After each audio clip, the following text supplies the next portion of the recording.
Hi, my name is Megan, and I'm an infectious disease health educator at Maine CDC.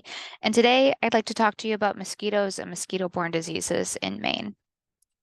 So let's start right out with some basics about mosquitoes. Mosquitoes are about 40 million years older than humans, dating them to the Eocene epoch. And they may even date back to their Cretaceous period, where they were probably biting dinosaurs, which is important for any Jurassic Park fans out there. And we know that mosquitoes are distributed worldwide. There are a few important anatomical structures of the mosquito. Like other true insects, they have three pairs of legs. And mosquitoes have a forward projecting proboscis or mouth, which is what they use to bite.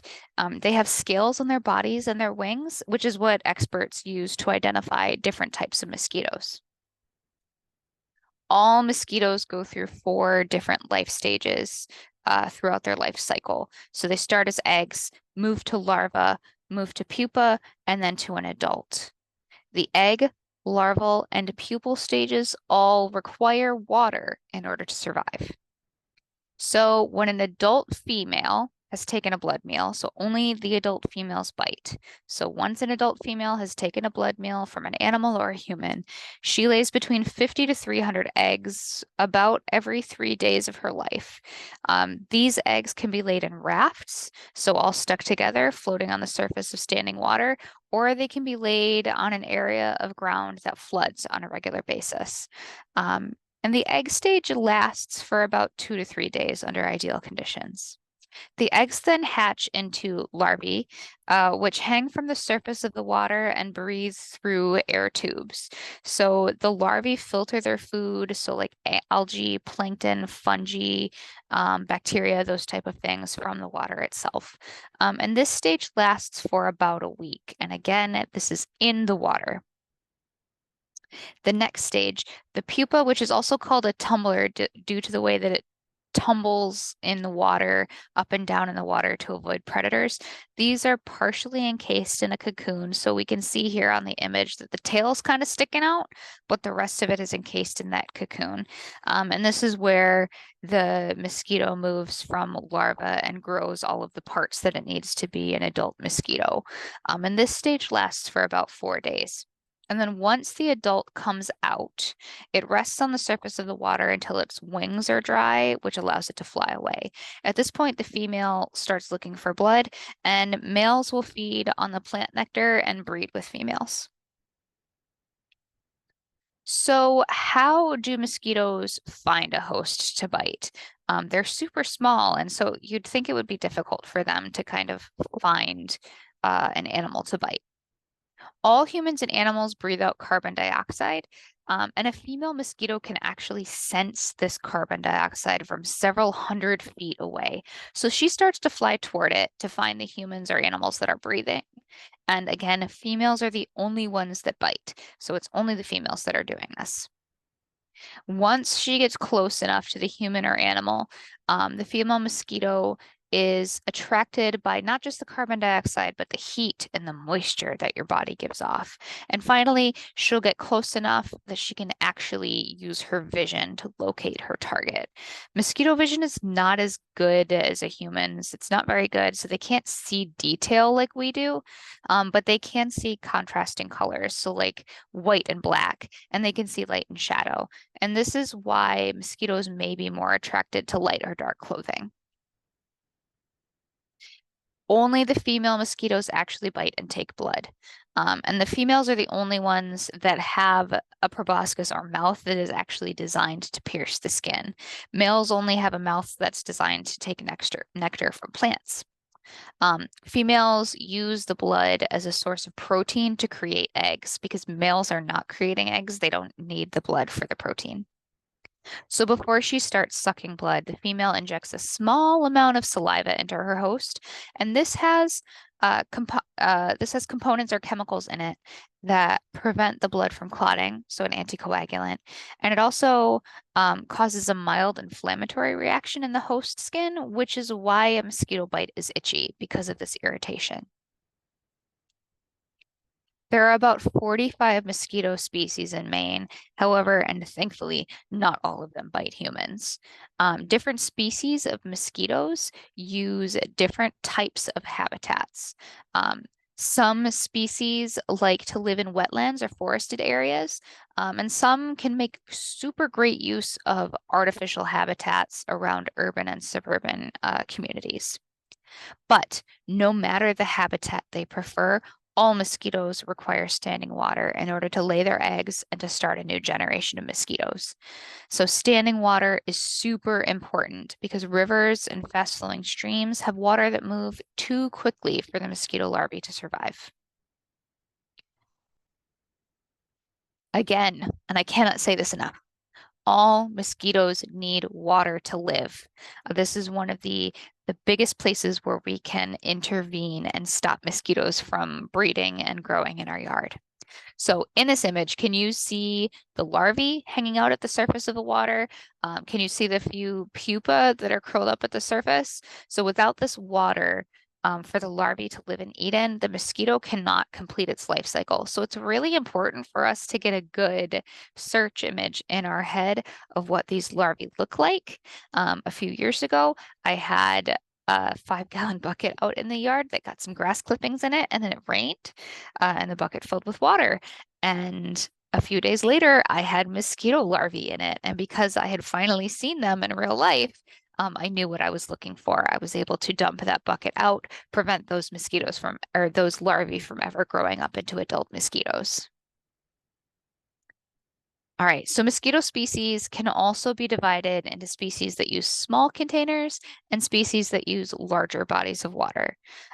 For mosquitoes that use more natural environments, the ones that like containers make use of rain-filled cavities and holes in trees and water-holding plants, and even low-lying areas where snowmelt and rain collects. Then there are other species, like the ones that spread triple E virus, which we're going to talk about in a little bit, that like to live in bogs and swamps that are acidic, have lots of nutrients in the water, and are surrounded by hemlock, red maple, yellow birch, beech trees, and shrubs. So these mosquitoes have specialized to live in those types of environments. The mosquitoes that do well in urban and suburban areas make really great use of our of artificial containers that hold water that we have all around our house. And these man-made containers can include uh, anything ranging from large discarded appliances or toilets, all the way through this list on the slide to trash cans, trash can lids, plant pots or dishes like the ones that you put under plant pots to catch the drainage, yard toys, even something as small as a water bottle cap can hold enough water for a mosquito to lay eggs and for larvae to survive. Uh, and it's super important to know that the mosquitoes that spread West Nile virus, which again we're going to talk about in a few minutes in Maine, are very good at using these man-made containers. And this is, again, a place where we can intervene really easily and quickly around our homes to prevent mosquitoes from having breeding habitats. So this video shows mosquito larvae swimming in a small container of water. Take a good look again so that you know what you're looking for in your yard.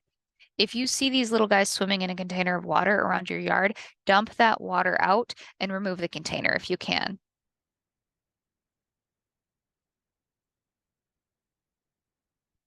So why are man-made containers specifically such a problem? Under normal conditions, mosquito larvae have predators that will eat them, things like fish and birds. And this helps to keep the number of larvae that actually survive to become adult mosquitoes under control in these areas. Man-made containers of water in our yards, however, do not have any predators in them. And this means that they can produce more adult mosquitoes than normal. And this is why it's so important to dump out those containers of standing water and get rid of them if you can. We can't expect that climate change is going to influence mosquito numbers in the future. And this is because the range where mosquito species can thrive in Maine is partially driven by climate factors like precipitation, humidity, temperature and degree days, and etc. So let's talk about precipitation. Mosquitoes, which require standing water to breed, thrive when there is increased precipitation, like rain, to create standing water, especially in man-made containers. But this is only if the rain does not cause washout of the larvae or the baby mosquitoes in the containers. So if we get a lot of super heavy rain showers, that might flush the mosquitoes out of the small containers in your yard because the rain's coming down so hard. If we're getting a constant amount of just very light rain, that may not be the case.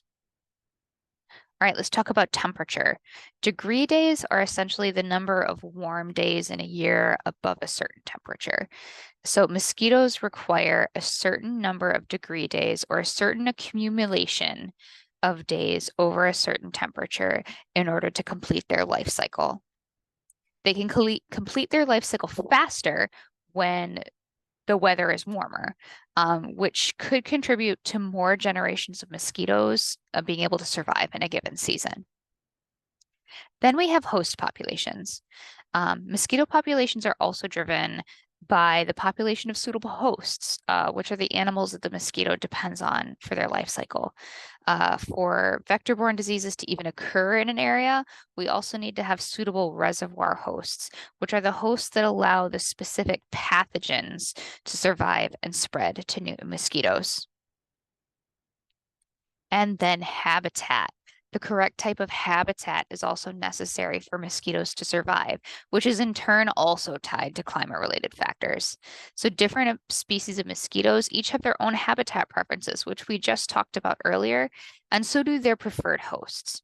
And all of these factors contribute to the increased survival of mosquitoes, the increased reproduction of these mosquitoes, leading to larger populations, and potentially also influences the reproduction of the pathogens or germs that the mosquitoes carry. I mentioned degree days a moment ago.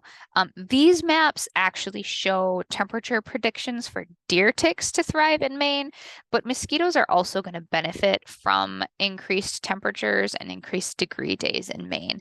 So you can see over time, the area of Maine that will experience increased numbers of degree days that are suitable for ticks is set to drastically increase based on predictions through 2049, and this will also benefit mosquitoes.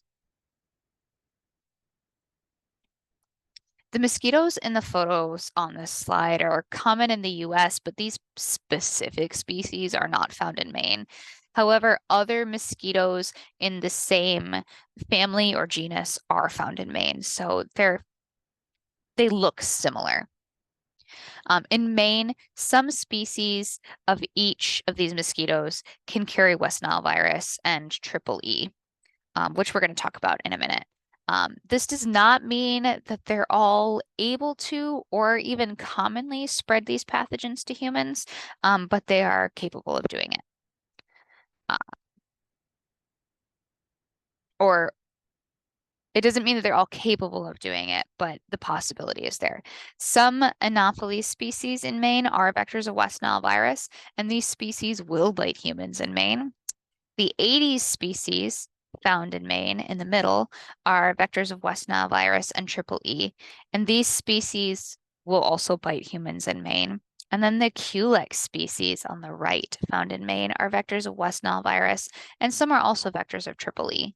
Some of these species will bite people in Maine, but some are more likely to specialize in biting birds and other animals. Of the mosquito-borne pathogens that can be found in the eastern United States, triple E, Jamestown Canyon virus, and West Nile virus. So triple E is Eastern Equine Encephalitis virus, JCV is Jamestown Canyon virus, and WNV is West Nile virus. And these are all considered endemic to Maine. This means that they can cycle between mosquitoes and hosts in our environment and are found in our mosquito populations. Lacrosse virus and St. Louis encephalitis virus are very, very rare in Maine. They have been found here. They could potentially be found here, but they are super rare. And then there are some other important travel-related pathogens, including chikungunya virus, dengue virus, Japanese encephalitis virus, malaria, yellow fever virus, and Zika virus. While there are periodically outbreaks of these in the United States, they're rare. Um, and cases of these pathogens in Maine are usually due to people traveling to an area with infected mosquitoes where they get bitten by that infected mosquito and then develop symptoms. And that gets reported to Maine because they live here. It's important to know that anyone can get a mosquito-borne disease, no matter who you are. So we should all take steps to prevent mosquito bites. But there are some people who are at higher risk of getting a mosquito-borne disease. And these are people who spend increased time outdoors, whether that's for work or for recreation. And this is just because they have more potential to be bitten by infected mosquitoes. Also, children under 15 years of age and adults over 50 years of age. The mosquito-borne diseases that we have in Maine are called arboviruses, which is short for arthropod-borne viruses. These viruses are most commonly spread to people through the bite of an infected mosquito, but can also rarely spread through blood transfusions, organ transplants, and during breastfeeding or pregnancy if the mother is infected. We have 3 arboviruses that are endemic or found in mosquito populations in Maine. Eastern equine encephalitis is one of the most serious mosquito-borne diseases found in the United States. It's mainly found in the eastern US, and about a third of people who have symptoms of triple E die, so it's very serious. Jamestown Canyon virus is a very rare cause of disease in the US, and about half of the cases of JCV result in hospitalization. West Nile virus is found across the entire United States. Most people who get infected get mild symptoms and recover completely, though the fatigue and weakness that they have can last for weeks or months. A small number of people do develop serious symptoms and some die. But overall, it seems like the hospitalization and death rate is lower than for the other 2 diseases. The graph on the slide shows the number of reported cases of triple E in humans and the number of animals or mosquito pools testing positive for triple E each year. Human cases are in the light blue color. Animal cases are in the darker gray colors. Mosquitoes are in black. You can see from this graph that cases happen sporadically through the years. We tend to see triple, though we do see it pop up every like 4 or 5 years. We tend to see triple E in mosquitoes and animals before we see cases in people, and this is why we test mosquitoes and collect information from animals that test positive. It can give us a warning of increased virus activity in mosquitoes spilling over into animals, hopefully before humans start to get infected. This graph shows the number of reported cases of Jamestown Canyon virus in humans and the number of mosquito pools testing positive for Jamestown Canyon virus each year. Human cases are in yellow and mosquito cases are in the brown. Just like with triple E, you can see that we have cases in humans and mosquitoes sporadically over the years. And the years are different because the mosquito species that spread JCV are different from the mosquito species that spread triple E and flourish under different environmental conditions. So we see these crop up at different times. We almost always see JCV in mosquitoes in years when we see disease activity in humans. So we almost always see it in mosquitoes as well when we have JCV, when we have humans testing positive for JCV. This graph shows the number of reported cases of West Nile virus in humans, animals, and the number of mosquito pools that test positive each year. Human cases are in the bright blue, animals are in dark blue, and mosquitoes are in gray. There is one presumptive viremic donor case, which is in the bright blue with white stripes in 2021. This means that the person tested positive during routine screening of blood donation products. Um, this person's infection was not discovered due to illness. It was only discovered because they donated blood and the blood got tested. Just like with Triple E and JCV, you can see that we have cases in humans and mosquitoes sporadically over the years. And the years are different because the mosquito species that spread West Nile virus are different from Triple E and JCV and flourish again under different environmental conditions. We almost always see West Nile virus in mosquitoes in years when we see disease activity in humans or animals. Again, emphasizing why it's important that we do mosquito testing. The symptoms of arboviral illness in general can range from mild to severe, and they include a lot of those flu-like symptoms that we talk about for other illnesses, like fever and chills, headache and body aches, nausea, swollen lymph nodes, feeling very tired, and even diarrhea. Severe symptoms can be very severe indeed and can include disorientation, muscle weakness, coma, neck stiffness, and inflammation of the brain or encephalitis. Some people who get infected don't experience any symptoms at all, which is great. For people with triple E, symptoms usually start 4 to 10 days after being bitten by an infected mosquito and last 1 to 2 weeks. For West Nile virus, the symptoms usually start 3 to 15 days after being bitten by the infected mosquito. About 1 out of every 150 people infected with West Nile virus develop severe illness affecting the brain and the surrounding membranes. So about 1 out of every 150 people get really severe illness. And then Jamestown Canyon virus, we currently don't know how long it takes to develop JCV symptoms after being bitten by an infected mosquito. This is just the number of cases is so low that we just don't have that information at this point. And research is ongoing for that. All right. If you get sick with flu-like illness over the summer, especially when mosquitoes are active and out there, talk to a healthcare provider, especially if you think that you might be having some of those more severe signs or symptoms. It's super important that you get some health care. Your provider may take samples of blood, simple blood tests. They may also need to get some cerebrospinal fluid to test for these viruses. There's no specific treatment for any of these diseases, but supportive care with either over-the-counter drugs or hospitalization can really help people.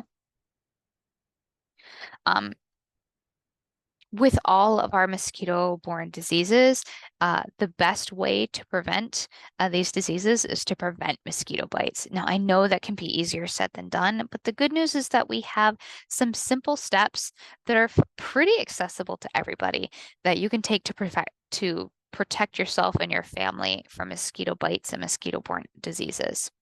So as much as you can, avoid being outdoors from dusk to dawn when mosquitoes in Maine are most active. You want to use an EPA approved repellent. So you can use permethrin on clothing. We'll talk about repellents in a second in more detail.